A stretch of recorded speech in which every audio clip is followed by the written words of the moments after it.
What up, everybody? It's April Dawn. Let's talk about it. This is Greenleaf Season 3, Episode 8 and 9. Now, this is a brief synopsis on Episode 8. I'm sorry I just didn't have time to get to it last week, y'all. But Zora left. Bye, girl. Bye, Zora. Be out in the world. Maybe she get bust upside her head. All we can do is pray for her. That's all we can do. Maybe if she get bust upside her head enough times, she gonna come home and hopefully he won't knock her upside her head or knock her up, okay? Either one is not a good situation, but you know, we gonna wish Zora well. She won't be out in the world. Tasha also left. Tasha texted Jacob about 1,000,000 times. You know, he responded like a typical Negro do when they do something wrong. He goes to the church, he tells her that they can't be doing all of that. She responds by getting upset. She packs all her stuff up and tells him that she's sorry as she leaves out the door. So we all know what she's sorry for, honey. It's about to hit the fan, honey. The funk about to hit the fan. Charity gets offered a job by Percy to come work at the funeral home. A lot of people were saying that, you know, he was going to hit on her, but I don't really get that vibe from him or whatever. He don't seem like he would do that, especially since he been knowing her since she was a little kid. So I don't think he would do that. Charity needs something to do, child, because she is, girl, she is...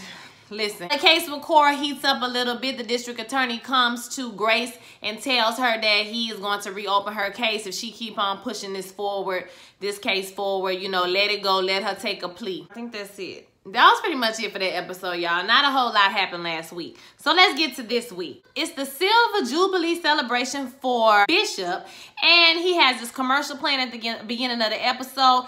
Big old signs all over the church of himself. Him and Grace are talking about, you know, how did you get this all together? And he's like, you know, I did it by myself. You know, normally this is stuff that May does, but now since May's gone, he has to do these things by himself. Grace is just telling him, you're going to have to find some things to, you know, find somebody to help you to get these things together, like keeping the church beautiful, getting flowers, doing, you know, things like that Lady May does. Now he's going to have to do those things for himself, so he's going to have to get help because even he said the days got away from him.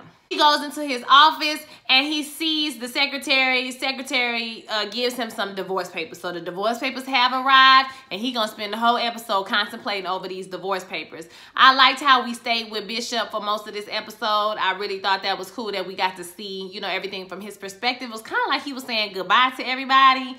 And I ain't really like that because I don't want Bishop to die. Okay, I don't want nothing bad to happen to the Bishop now. I don't want that. We were with him this whole episode. Percy and Bishop talk at the house. And, you know, Percy's like, what he gonna do? Is he gonna sign the papers? And he says, you know, the papers have kind of thrown him a little bit. You know, I guess like, you know, it's like this is really happening type situation. Percy tells him, well, you know, do what you're gonna do. If you're gonna hold on to the paperwork. If you're gonna sign it, sign it. If you ain't gonna sign it, you know, do what you need to do. Don't let him sit too long. Once again, we see Grayson Bishop talking. And he's walking into his office asking about Sophie, and Grace says Grace says that he should pay her a visit. You know, she going through a lot. When they get into the office, she asks about Rochelle. Did he invest a lot of money into the company or into Rochelle's, you know, business venture or whatever? And he won't tell her how much money he invested, but he gonna get all his money back. And he's like, well, why you working with her if you don't trust her? She said, the reason why I agreed to work with her is because I don't trust her. I want to find out what she was doing at this church, why she just slid up in here with all these money plans, and now you done gave her all her money. Get your money back. And he like, I'm gonna get it back with dividends, child. Mark. Let me tell you something. LaToya Lucky is playing the hell out this role because she almost had me convinced for a second, okay? She dropped the 10 and everything. I said, girl, you really got to be an evil person if you're trying to get somebody back this bad. Like, at some point, you got to let it go, sis. Basically telling him, get your damn money back, which I agree with. We see James goes to visit Kevin and Charity, and Charity sitting on the couch looking molded as hell while Aaron and Kevin playing with the baby. Aaron comes over to talk to Bishop about his father. Apparently Lionel, his father, has cancer. Pancreatic cancer, I think that's what he said, and he's at a cancer center. And he said, well, are y'all talking? He was like, nah, we barely on speaking terms, but you know, you should call him or whatever. He wants to talk to you because James do remember that he has called him a few times. James walk around the corner, he start feeling on his hand like, shit, I got Parkinson's disease. You know, I'm on deck, nigga. I'm on deck. You on deck, nigga. You on deck. You on deck. He like, I ain't got too many more years in my damn. Then he goes to visit Sophia. Sophia's like, why you here? And he was like, just because me and your grandmother having our problems don't mean that we will never be able to visit with each other. She tells him that she wants to give him back the Bible that he gave her. He tells her to keep the Bible and that she should, well, you know, she said something about, I want to go downstairs, but he's like, going downstairs is a chore. anymore. You got to deal with everybody's weird expectations of you. You know, I want you to come to church because God has prepared a special message for me to give to you. She asked him, you know, why isn't he mad at God? Because he has Parkinson's. And he was like, well, you get old, you know, everything starts to fall apart. You just accept it. And, you know, just come to church. He wants her to come to church. So she said she gonna think about it. At this point, Sophia getting on my nerves. I ain't much gonna lie. Like, she act like she the only person in the world who ever been through something. Like, do you know how many people go through shit, girl? Good night. Sophia, okay, like... It's like you going out your way to let everybody know that you don't believe in God anymore. I don't have a soul. I don't have a spirit. Sophia, lay down and go to sleep. Go to your room because that's all you do. James goes back over to Percy's house to, you know, wrap it up for the night. And he said they got a little young tenderoni. A tenderoni. She's a sweet little girl. But I don't know if she's sweet because she had just got finished doing it with Percy. Okay, she said they done. You know, she could stay if he wants some company. I was like, ugh, you just put that thing on one old man, then you gonna put it on another old man? Girl, you got worms, okay? He leave out the house and, you know, he know that she a prostitute or whatever, but he looking like, damn, you know what I'm saying? Percy doing it like this, son? Like, that's how we doing it, Percy? So instead of using a prostitute, he decides to go visit Jacob. He talks to Jacob about, you know, Tasha, and he feel like he was walking in on something like, what's something going on you need to tell me about? Like, what's the tea? He was like, nah, you know, I don't play like that no more. Jacob is a lie. But I ain't gonna lie, y'all. Tell me if I'm wrong, but Jacob look like he got that work. Okay, he look like he got it going on in the bedroom, okay? Especially after he be cheating, because he be looking like, yeah, I did that. Okay, and I do you too if you let me. But he lied to her talking about something he don't play like that. I mean, he lied to him talking about he don't play like that no more or whatever. He tells them about the divorce papers. And he said, you having doubts? He was like, no, it's complicated. But, you know, I just don't see a clear path ahead. You know, I've been praying, but God haven't given me the answer. And Jacob was like, if you don't want to sign the papers, you know, don't sign the papers. You have your day, she have her day, and y'all can go back to y'all respective corners and, you know, work it out, basically. James ponders on this for a moment. Now, the next day, he's still looking at the divorce papers, wondering if he gonna sign them, okay? And then Percy says, how long did May and his preacher friend Lionel was messing around? And he said he don't know. And he said, well, you should go and speak to him. You know, y'all may be able to work out something. There's not too many people that you can do that with in your life. So he goes to Charity, and now he goes to see Charity. And Charity is in the office, like I said, she working at the funeral home, excuse me. And she kind of down, and she talking to him about how Aaron and Kevin are talking about buying a house and talking about getting married. And, you know, James is like, well, damn, I mean, already? And she was like, how come everybody get their fairy tale and their happiness except for me? And he was like, girl, listen, when your mom out here acting a fool, you know, I always read the paper and see what your crazy sister doing. And I listen to your album, and I watch Jacob preach at Trinity. You know, I'm happy for you in your life, and Nathan is what's most important. So, like, stop being a selfish hoe. Go find somebody, okay, for you, girl. Everything, heaven ain't for you. Go find your happily ever after. Stop worrying about everybody else's fairy tale. Worry about your own, girl. Worry about your own, Charity. Get it together. He asks her what song she's singing on Sunday, and she tells him some song. What was the song? If I Can Help Somebody. And he like, oh, that's my favorite song. You gonna let me sing with you? We gonna do a duet or whatever. And she like, yeah, you know what's up? We gonna do that duet.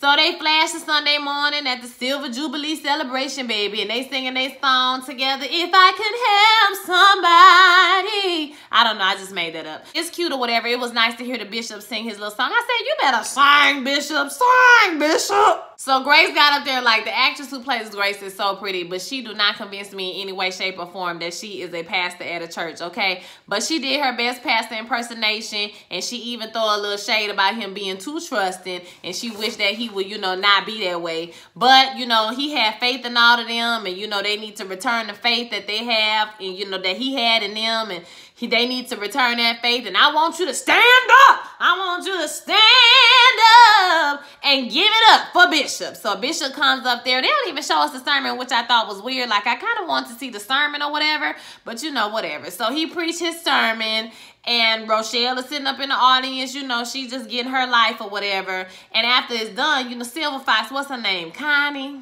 I can't remember her name, but the deaconess lady, she says, you know, his sermon was on point and Lady Mae gonna have to come with it. And he's like, it's not a competition. She was like, yes, it is a competition. And then he sees Sophia, and, you know, Sophia is like, well, he's like, you know, that message didn't move your spirit. And she was just like, I don't have a spirit. I never had a spirit. Girl, good night. Like, I'm over Sophia. Okay, girl. So he like, come to my office. Just come to my office right now. 5 or 6 minutes. I'm going to tell you the meaning of life. I ain't going to lie. Even though Sophia get on my nerves, I thought that this was touching when he was talking about, you know, telling her about the meaning of life and, you know, kind of trying to give her a little comfort for her little aching soul or whatever. So he says that, you know, you sprout out, you're born about 5 or 6 years old, you look around and see the world and you see that you on a train.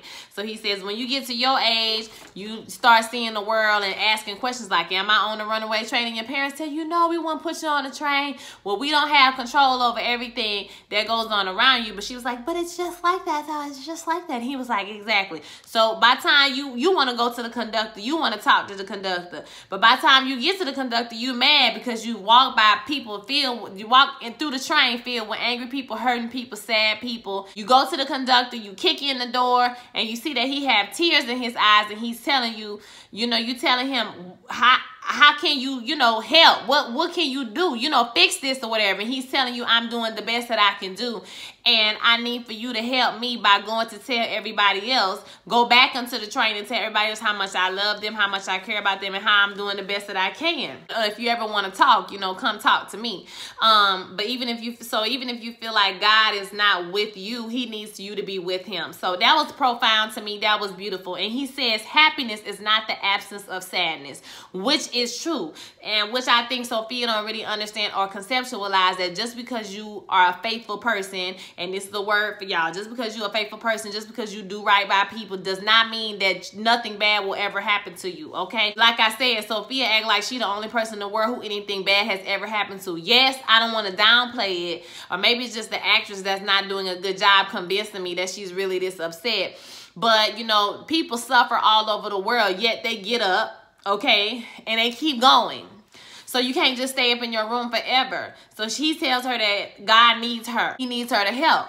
And so, you know, she ponders on that. She cries or whatever, and they give each other hugs. So I thought that was a very touching moment or whatever. Even though they be trying to shut James out, he do have like a purpose in his family. He might not be the head no more, okay, but, you know, he got a purpose in his family. We back with James and Perry again, and he's talking about his thing with Michelle, and Perry talking about she make him feel like, you know, he ain't paying for it. You know, it's not too often a young thing want to rub his feet. And he said, ride him. I said, yeah. Who want to think about somebody riding Percy old crusty ass? Worms, bitch. Worms. James come on in the room. He take it on in the room. He taking his medicine, and he's looking at his younger self. Okay, a young picture of himself. So the next day, he meets with Rochelle, and he starts asking her questions like, why is she in his life? You know, she can pick from all these type of studs she can have. She can basically say you can have anybody you want. You know, why him? Look in your account and see how much money you made. So he looked in his little app, saw how much money he made, and she was like, nah, are you using me? Everybody in your family is a snake or whatever, and all you do is accuse me of X, Y, and Z. And so she get up, and he begging her to stay, y'all. I mean, she put that action on him so good, child. She finna take all his little monies, or she finna set it up to make it look like he doing some illegal shit or whatever.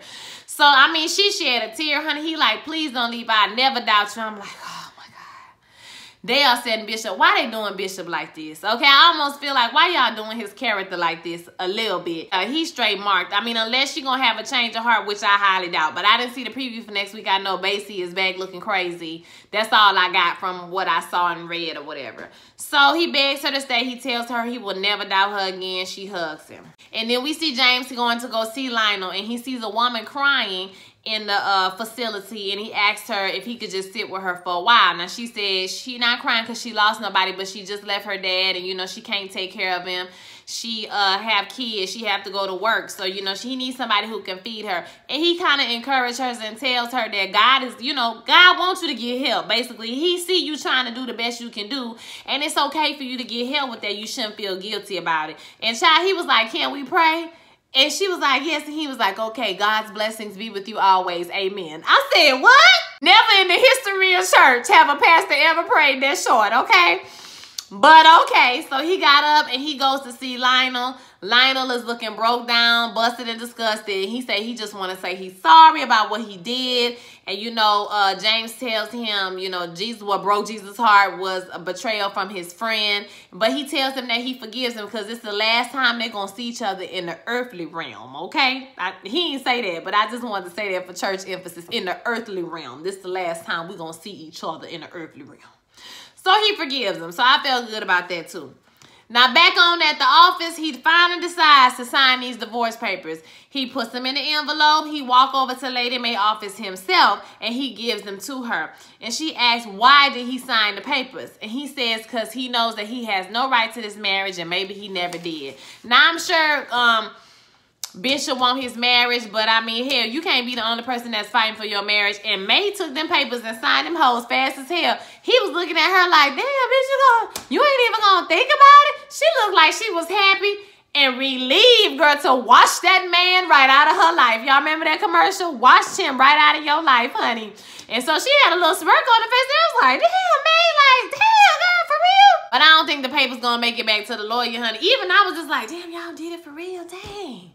That really happened. So as Bishop is walking back to his office, the secretary tells him, hey, you just missed Sophia. And when he goes in there, he sees that Sophia has brought the little toe-up Bible bag. Like I said, Sophia is so extra damn dramatic, and I'm over it. I'm personally over it. So this episode was a good episode, sort of filler. You know, we getting down to the good, to the nitty-gritty. I think it's like 12, 13 episodes in this season. So we still got a little ways to go. So I want to hear your thoughts. Don't forget to like, comment, subscribe, share this video with all your friends, and I will holler at y'all next week. Peace.